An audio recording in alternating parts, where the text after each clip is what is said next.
6 January Cavalier quest bosses, 6 Elsa Bloodstone solos. Let's go. How's it going, everybody? robvonshoe here. I am going to be taking my 6-star Elsa Bloodstone and soloing the 6 Cavalier EQ bosses here, starting with Ronan.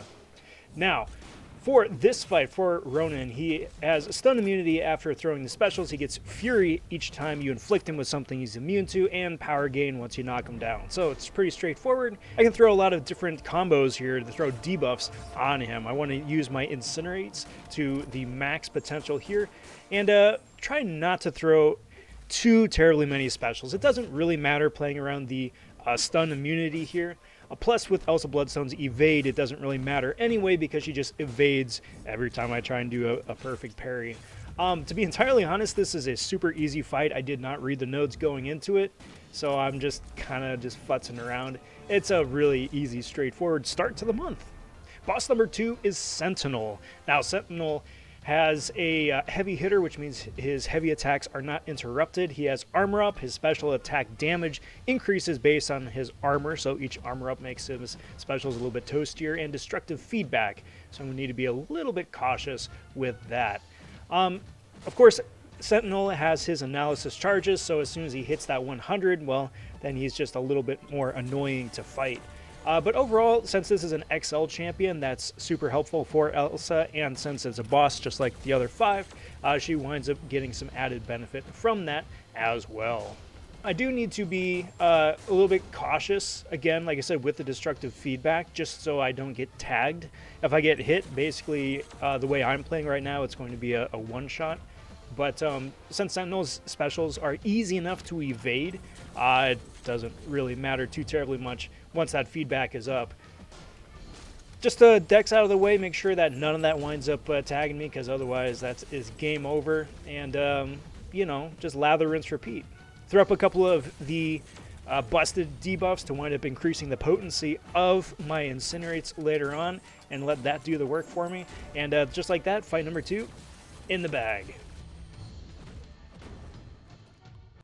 Sabertooth is the 3rd boss for the January Cav EQ event, and he's the first mutant boss as well.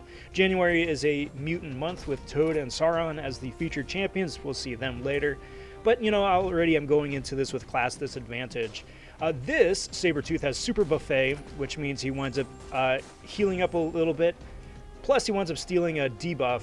He has Disorient, which is fine. Elsa can shrug that off. Indomitable, which means I can't reverse his healing, and the rich get richer. So what I wanted to do here is bring in Odin, make Elsa a worthy Norseman. Not that she really benefits from it too much. She gets the precision on the special 1, and after throwing special 3, you get the cruelty, which is nice. But the important thing here is to get the 3 buffs on Elsa, so she's constantly gaining power, which is really nice. All that really serves is to prevent Sabertooth from getting that extra power gain, as opposed to, you know, me being able to utilize that myself. What I'm also trying to do here is not dex backwards, so each time he throws a special, I block it, but I eat the chip damage, and he just winds up melting. Easy peasy.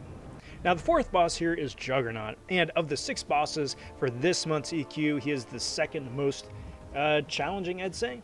Not because he's overtly difficult. I mean, it's a Juggernaut, after all. Just that there's a lot more different bells and whistles to dance around, which slows down the fight. So this Juggernaut has Indestructible on special 2, so when you get 2 bars of power, he goes indestructible for a spell, meaning you can't just automatically spam your special 2. Prowess, unblockable specials, Power Snack, which means he keeps on gaining power, which is annoying, and reduced block proficiency when you have Prowess, which means you can't just sit in the corner and, you know, wait out the unstoppable super effectively. So what I really need to be mindful right here is just him chaining specials back to back. Like if he's right before a bar of power, 2 bars of power, he throws a special 1, which is unblockable, and then because of the Power Snack, gets a little bit extra power to chain on his 2nd special 1. That did wind up getting me at 1 point. But overall, other than that, you know, I just need to be a little bit more cautious I suppose, and otherwise, it's a pretty straightforward fight. You know, just decks out of the way the special one, wait out the unstoppable, try not to attack him, and then hope that he doesn't build up enough to throw another special, get another unstoppable, and attack him in the intro. Pretty straightforward, but slow. So the first featured boss that we fight here is Sauron. Sauron being a mutant champion means I don't get that nice degen at the start. The idea here, of course, you know, he got a lot of annoying stuff on him, but so long as you can dex the special one, Sauron actually was a pretty easy, straightforward fight. I can't use the same two specials back to back to back. He gets cruelty when I knock him down. When he's healing, he gets precision as well. If you get tagged by a special, it drains power a little bit, which is annoying. I don't recommend that. And heavy assault, which means that he's unstoppable while heavy, but if you heavy him, it does a whole heap ton of extra damage. Like I said, it's not too terribly difficult of a fight just because how easy the special one is to dex. I just want to try and keep some of the debuffs up and going on him, and then just really lather, rinse, repeat at that point. Really want to try and avoid knocking him down too terribly much. But since his specials, if I dex and still get tagged by one of it, doesn't do a whole heap ton of damage in the first place, it's not that big of a deal. And then just alternating the specials. So special 1, special 2, special 1, special 2. I get increased power once I'm depleted from a bullet cartridge, which is pretty nice. So I can just, you know, keep that cycle going pretty easy. And, you know, even with all of the prowess and all the nonsense that he's got on him, like I said, wound up being a pretty straightforward fight. Obviously, Elsa is not the best counter to Sauron or Toad later on, but, you know, hey, it's an easy, effective KO. Which brings us to Toad, 6-star Toad in the Cavalier EQ quest. This is not a good fight. This is not a good fight. Toad is designed to be an anti-skill, anti-Elsa Bloodstone character. For the nodes, he's got a bunch of nodes that go with him in the game, but because he's Toad, if I touch him, I get KO'd. So if I get the one poison on me that does about a quarter health, if he's got a couple extra prowess on him and I get one of those paralytic poisons on him, it's basically a one-shot. The way it winds up playing out, and I really had to readjust my masteries here to turn off everything that increased my crit rating and increase my attack instead. If I crit, there's a much higher chance of getting one of those poisons on me. So I still can hit him. I wind up having, I think it's like 25, 26 hits total over the course of this entire fight, but the bulk of my damage is going to wind up coming from hitting into his block. I'm going to fast forward right here because this is a 20-minute fight.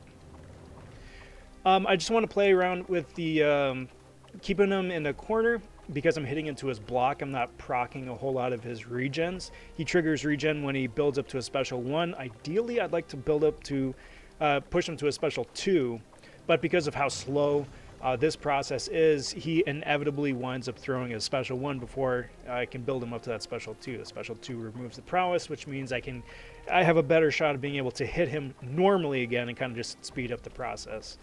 Like I said, it was about a 20-minute fight. It was very, very slow, very frustrating. I do not recommend using Elsa, but it's interesting to see that, you know, it still is an option, despite being an awful, terrible option. But that's kind of what this whole challenge is. You know, it's really fun being able to use my favorite champion to consistently KO bosses for Cavalier EQ. I did it last month, done it in months previous, back when she was a rank 3, so it's really fun to still be able to go up against the especially challenging ones here, like Toad, and theory craft the heck out of it, play around with some synergies and have some fun with it. But yeah, I mean, if you got a tech champion, if you got a Nimrod, you just get to melt this guy pretty quick. But hey, you know, 6-star rank 4 Elsa can do it her way as well. So that is going to do me for today, for the month. I did wind up getting the KO here after 25, 30 tries. The worst part about this is teleporting, Toad teleporting forward on his heavy attack and clipping me, or Elsa's parry evade coming in to play and triggering a poison on me. But hey, we got there, got the solo. I'll take that. Thank you guys for watching. Please consider liking the video. I'll see you guys with another one of these for next month and plenty of videos in between there. I'm robvonshoe. Take care, everybody.